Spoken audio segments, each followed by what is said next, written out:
Todos muito bem-vindos a mais um vídeo do canal baseado em fatos reais. Hoje é domingo e eu estou aqui para trazer para vocês um vídeo bônus. E uma história, é sim uma história real, mas é uma história sobrenatural. Já de antemão, peço a vocês que deixem o likezinho nesse vídeo, que me ajuda muito. Se inscrevam no canal, compartilhem com seus vizinhos, com seus amigos, com sua família. E vamos então conhecer a história do poltergeist de Jaboticabal.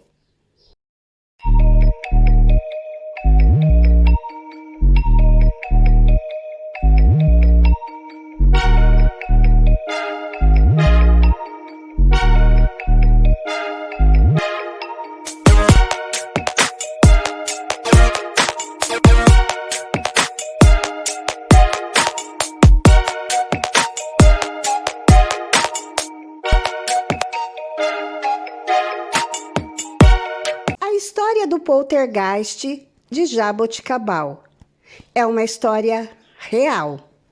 Foi um caso de um poltergeist persistente e malévolo em Jaboticabal, que fica no interior de São Paulo. Isso vai acontecer na década de 1960 e é considerado até hoje um dos mais fortes e mais cruéis casos de poltergeist no Brasil.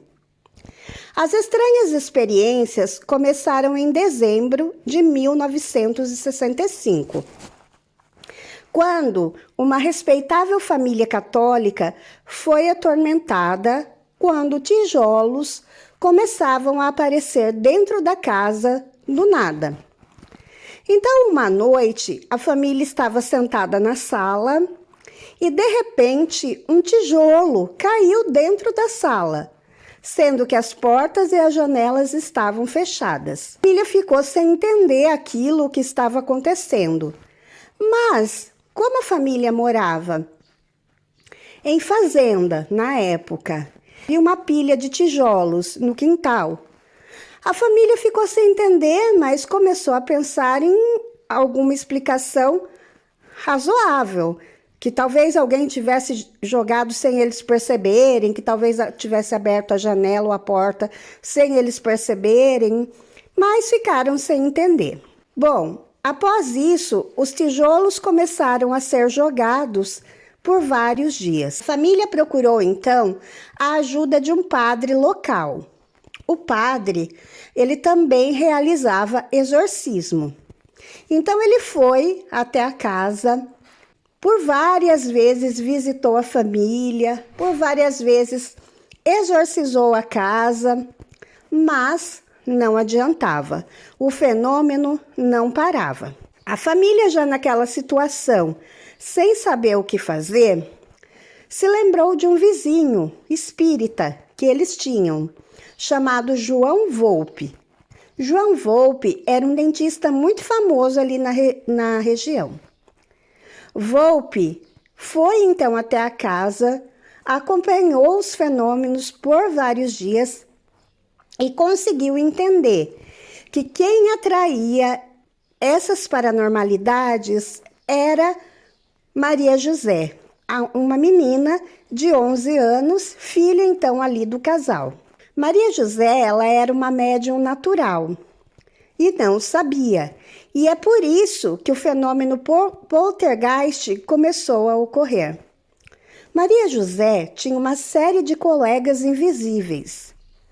Então, Volpe tenta ali dar a ajuda que a família, que a menina precisa, e até mesmo se oferece para levar a menina para a própria casa dele, para tentar ajudar, tentar resolver o problema.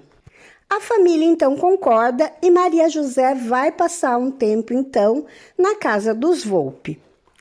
Vários dias se passaram em silêncio, sem nada acontecer.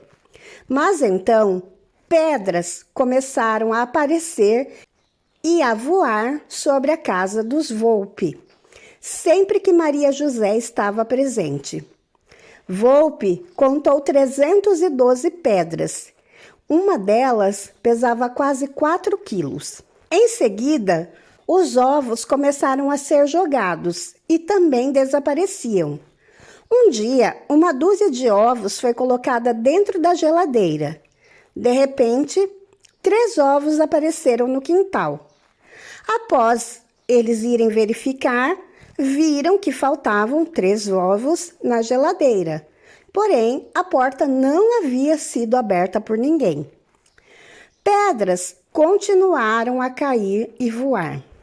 Um dia, os Volpes foram almoçar com os vizinhos.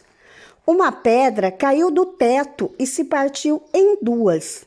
Em outra ocasião, uma pedra apareceu e bateu na cabeça de 3 pessoas e depois bateu no chão. Maria José descobriu que seus amigos invisíveis trariam suas coisas, que se ela pedisse, as coisas se materializavam.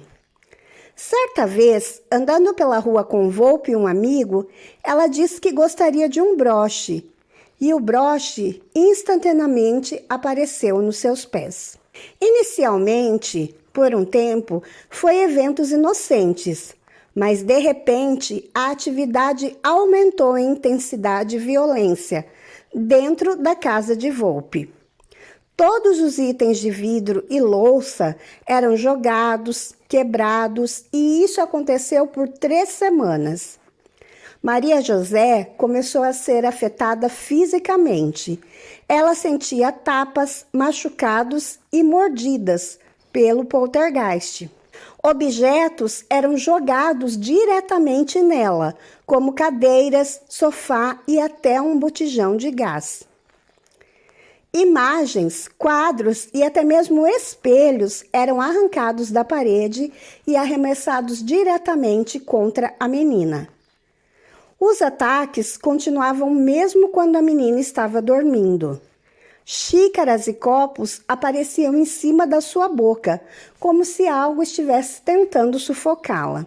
30 dias após o primeiro arremesso de tijolos, a menina foi atacada com agulhas, que apareciam enfincadas no calcanhar. Uma vez, 55 agulhas foram extraídas no mesmo dia. A violência só aumentava. Em 14 de março de 1966, as roupas de Maria José começaram a pegar fogo enquanto ela estava na escola. No mesmo dia, o quarto dos Volpe também pegou fogo. Volpe até mesmo se queimou. Os Volpes ficaram com Maria José em casa por cerca de 1 ano, tentando livrá-la de sua aflição, mas não conseguiram. Com o tempo, os fenômenos até que diminuíam, mas não acabavam. Então Volpe teve uma ideia.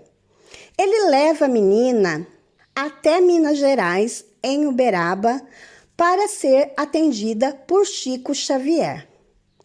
Por meio de Chico, os espíritos responsáveis por aqueles ataques disseram então que a menina havia sido em outra vida uma bruxa, que muitas pessoas sofreram e morreram por causa dela. Então agora, aqueles mesmos espíritos estavam se vingando, fazendo então com que a menina sofresse. Chico Xavier conversa então com aqueles espíritos e explica que agora era outra vida, que ela não tinha mais nada a ver com aquilo que havia feito no passado, apenas uma criança, e que a deixassem em paz. Depois de muitas orações, Chico declara então que Maria José estava livre e que poderia ir em paz para casa e viver uma vida feliz. O pior dos fenômenos realmente diminuiu, mas os poltergeists ainda a atormentavam. Daí para frente, não se sabe exatamente o que aconteceu. Algumas fontes falam que os ataques pararam, outras fontes falam que os ataques pioraram. Não se sabe certo o que aconteceu. Maria José ficou totalmente reclusa em casa. Com 13 anos, ela volta então a morar com os pais. Em 1970, com apenas 13 anos, ela é encontrada morta. Aparentemente, e ao que tudo indica, foi ela que atentou contra a própria vida. Ela havia consumido um refrigerante com pesticidas e morreu instantaneamente. Depois disso, a família não sofre mais ataques, porém se muda, a família vai embora ali daquele lugar. Não se tem mais notícias de para onde a família teria se mudado, como está a família hoje, né? Se os pais ainda estão vivos, os irmãos, como estão.